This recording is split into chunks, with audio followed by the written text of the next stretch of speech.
एक गांव में गरीब किसान रहता था जो किसी और की जमीन में खेती करता था। एक दिन की बात है, जब किसान थक कर पेड़ के नीचे बैठा होता है, तब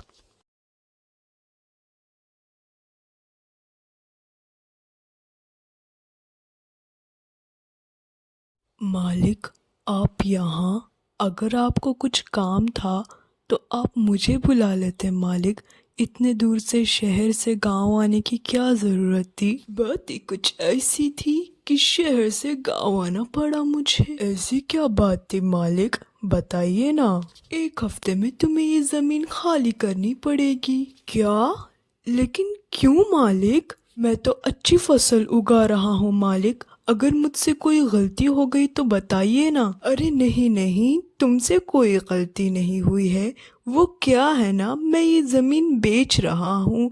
कोई फैक्ट्री वालों ने अच्छी रकम दी है मुझे। मालिक, मैं तो यहाँ कितने सालों से खेती कर रहा हूँ। आप तो जानते हैं ना मालिक। अब मैं कहाँ जाऊँगा? इसके अलावा तो मेरा गुजारे का कोई आसरा नहीं है मालिक। शिवा, इसमें मैं कुछ नहीं कर सकता। मैं तो कब से सोच ही रहा था कि मैं जमीन बेच दूं। जब दाम अच्छा हो तो देर किस बात की? मालिक, अगर आपका इरादा था ही तो आप मुझे पहले बता देते। मैं कुछ ना कुछ करके इंतज़ाम कर लेता अपना। अब आप एक हफ्ते पहले बताएंगे तो मैं एक हफ्ते के अंदर कैसे खाली करूं ये ज़मीन? देखो शिवा, मैंने अपना फैसला सुना दिया है। एक हफ्ता बहुत होता है। एक हफ्ते के अंदर ये ज़मीन खाली करके चले जाना। अब मैं चलता हूँ, मुझे देर हो रही है।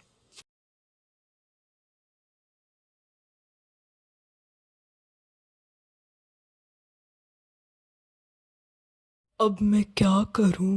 कहाँ जाऊं? कैसे अपना आसरा ढूंढूं? मेरे पास तो कुछ भी नहीं है, ना खेती ना जमीन। अरे, आप आज जल्दी आ गए। खेती में कोई काम नहीं है क्या? और आप इतने परेशान क्यों लग रहे हैं?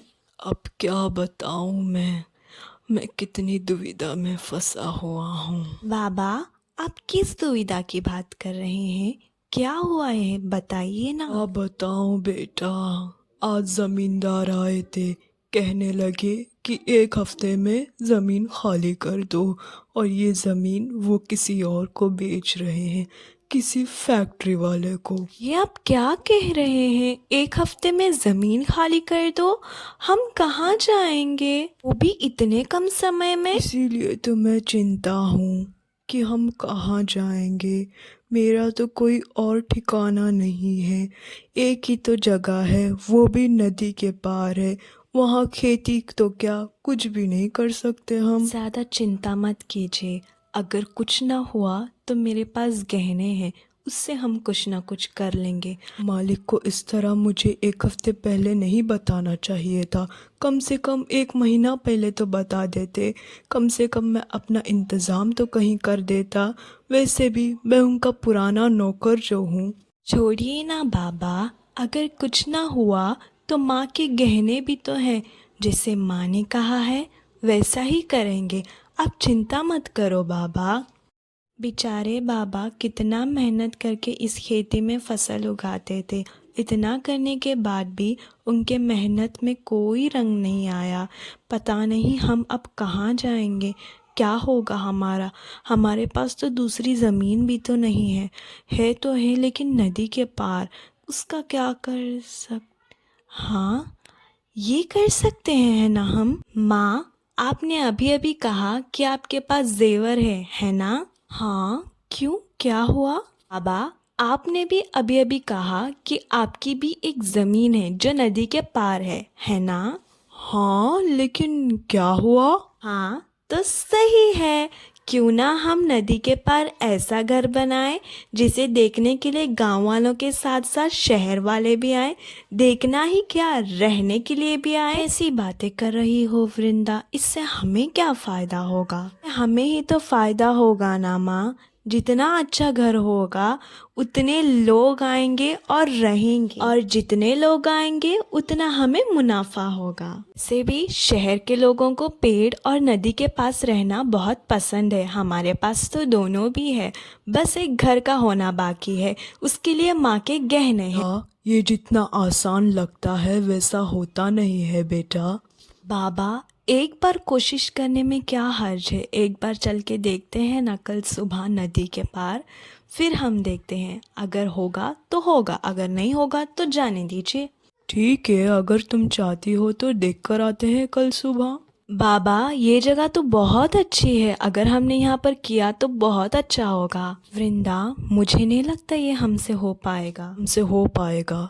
तुम एक काम करो, तुम अपने गहने कल सुबह ही जाकर बेच दो, फिर हम अपना काम चालू करते हैं। ठीक है जी, जैसे आप कहते हैं। इसी तरह शिवा धीरे धीरे करके नदी के पार एक घर बना लेता है। उसके साथ साथ नदी में एक छोटा सा नाव भी रख लेता है, और नदी को पार करने के लिए बीच में एक छोटा सा लकड़े का ब्रिज भी बनवा लेता है। इतने बड़े जगह में सिर्फ एक घर तो अच्छा नहीं लगता, इसलिए एक घर के साथ साथ कई और घर बना के रेस्टोरेंट भी बनवा लेता है।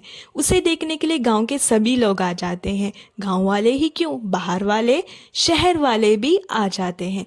इसी तरह शिवा कामयाब हो जाता है। शिवा के रिजॉर्ट में बहुत सारी भीड़ लगी होती है। इतना ही नहीं, शिवा के रिजॉर्ट में इन्वेस्टमेंट करने के लिए शहर के सबसे बड़े बिजनेसमैन शिवा के पास बिजनेस करने के लिए आ जाते हैं।